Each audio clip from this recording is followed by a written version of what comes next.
Hello everyone and welcome back to The Boring Teacher. In this video, we will be discussing the noble gases, a group of elements that have unique properties and important applications in various fields. The noble gases are a group of 6 elements located in the far right column of the periodic table. They include helium, neon, argon, krypton, xenon, and radon. These elements are called noble because they are chemically non-reactive due to their stable electronic configurations. The noble gases have a full outer shell of electrons, which makes them highly stable and non-reactive. This property makes them useful in a variety of applications. One of the most well-known uses of noble gases is in balloons. Helium, the lightest noble gas, is used to fill balloons and airships because it is non-flammable and lighter than air. Neon, another noble gas, is used in lighting applications.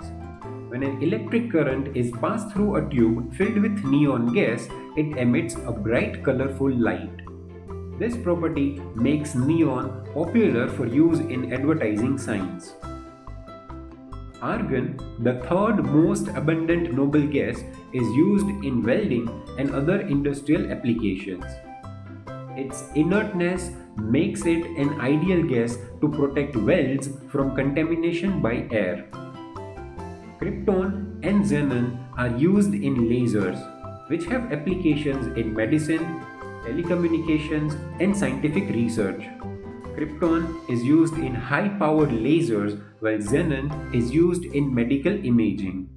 Radon, the heaviest noble gas, is radioactive and can be harmful in high concentrations. However, it can also be used in medicine for radiation therapy and in geology to study the Earth's crust. The noble gases may be chemically unreactive, but they have important applications in various fields.